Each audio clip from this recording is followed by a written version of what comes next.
ایک روایت پیش کرنی ہے، بہت ضروری ہے، مجھے آپ کے چند لمحے آپ ارشاد فرمائیے۔ اور یہ روایت بھی کنز العمال میں ہے، علامہ ابن عبد البر نے بھی نقل کی ہے، اور بہت سارے محدثین نے اس روایت کو ذکر کیا۔ حضرت سیدنا امام علی زین العابدین سے روایت، اچھا، وہ فرماتے ہیں کہ جب ہماری جدہ سیدہ فاطمہ زہرا کا وصال ہو گیا تو سیدنا ابو بکر صدیق، حضرت عمر، حضرت عثمان غنی، حضرت زبیر، حضرت عبد الرحمن بن عوف جیسے جلیل القدر صحاب فوراً آ گئے۔ اچھا، آنکھیں نم تھی، سب کے چہروں پر دکھ اور ملال تھا کہ آج شہزادی رسول پردہ کر گئیں۔ تیاری ہو گئی جنازے کی، صفیں بن گئیں، تو حضرت علی نے حضرت ابو بکر صدیق خلیفہ رسول سے کہا تقدم یا ابا بکر، آپ آگے تشریف لائیے اور جنازہ پڑھائیے۔ حضرت ابو بکر صدیق فرمانے لگے وانت شاہد، اے باب و مدینہ العلم، اے داماد رسول، آپ موجود ہیں، آپ کی موجودگی میں پڑھاؤں؟ جی، آپ آگے بڑھیے، آپ پڑھا لیجئے۔ تو حضرت علی کے کیا الفاظ تھے؟ فواللہ لا یصلی علیہا غیرک، اللہ اکبر، اے خلیفہ رسول، سبحان اللہ، اے یار غار مصطفیٰ، خدا کی قسم، آپ آگے تشریف لائیے، علی کو رب کی قسم ہے آج ابو بکر کے ہوتے ہوئے کوئی اور آگے نہیں بڑھے گا۔ سبحان۔ بسم اللہ الرحمن الرحیم۔ ناظرین، سوشل میڈیا کے زمانے میں اہل سنت مولویوں میں بہت زیادہ رونگ نمبر ہمیں دیکھنے کو مل رہے ہیں۔ انہی میں سے ایک رونگ نمبر یہ مولوی صاحب ہیں جو ٹی وی چینل پر بیٹھ کر ڈٹھائی کے ساتھ ایک جھوٹ بول رہے ہیں۔ فرما رہی ہیں کہ جناب حضرت زہرا سلام اللہ علیہا کا نماز جنازہ کس نے پڑھایا؟ حضرت ابو بکر نے۔ اور کس کے کہنے پر؟ امیر المؤمنین علی ابن ابی طالب نے فرمایا کہ اے ابو بکر آپ نماز جنازہ پڑھائیے۔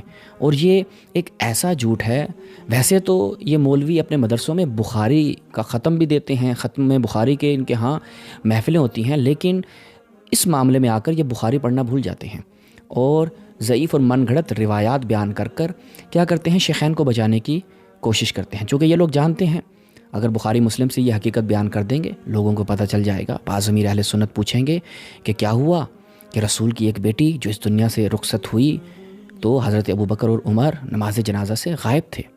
فقط غائب نہیں تھے بلکہ حضرت زہرا سلام اللہ علیہا نے وصیت کی تھی کہ یہ لوگ میرے نماز جنازہ میں شرکت نہ کریں۔ جی ہاں برادران اہل سنت، یہ کوئی شیعہ اپنی جیب سے بیان نہیں کر رہے، آپ کے سب سے صحیح جو کتب ہیں ان میں یہ مطلب بیان ہوا ہے۔ ملاحظہ کریں صحیح بخاری، صحیح بخاری میں یہ روایت کئی مقامات پہ آئی ہے۔ ایک مقام یہ ہے کہ جہاں پر نقل کرتے ہیں بخاری صاحب کہ جناب زہرا سلام اللہ علیہا حضرت ابو بکر پر غضبناک ہو گئی، ان سے ترک کلام کر دیا، اور جب وہ اس دنیا سے گئی تو حضرت علی نے حضرت ابو بکر کو نماز جنازہ کی اطلاع نہیں دی، ان کی وفات کی اطلاع نہیں دی۔ یہ ایک ایسا واضح اور روشن مطلب ہے کہ جس کا انکار نہیں کیا جا سکتا، اسی لیے علماء اہل سنت نے اس بات کا اعتراف کیا۔ ملاحظہ فرمائیں اہل سنت کے نہایت ہی معتبر عالم دین امیر المؤمنین فی الحدیث شارح بخاری ابن حجر عسقلانی اپنی ایک مشہور زمانہ کتاب میں کیا نقل کرتے ہیں؟ وَقَدْ ثَبَتَ أَنَّ أَبَا بَكْرَ لَمْ يَعْلَمْ بِوَفَاتِ فاطمہ، کہ حضرت ابو بکر جناب زہرا کی وفات سے آگاہ نہیں تھے۔ وَقَدْ ثَبَتَ، بے شک یہ بات ثابت شدہ ہے کہ جس کا انکار ممکن نہیں ہے۔ اب حضرت ابو بکر کیوں واقف نہیں تھے؟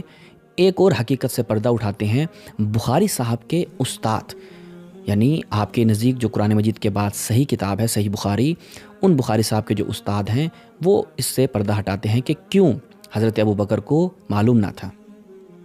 ملاحظہ فرمائیں جناب مصنف عبدالرزاق الصنعانی کیا نقل ہوتا ہے؟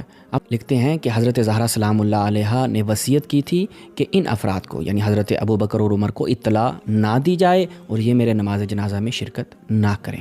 برادران اہل سنت، کبھی اپنے ضمیر کی عدالت میں بیٹھ کر سوچئے کہ بضعۃ الرسول سیدۃ النساء العالمین ان افراد پر غضبناک کیوں رہیں اور ان کو کیوں کہا کہ یہ میرے نماز جنازہ میں شرکت نہ کریں؟ اس مقام پر آپ حضرت زہرا سلام اللہ علیہا کے ساتھ ہیں یا حضرت ابو بکر عمر کے ساتھ؟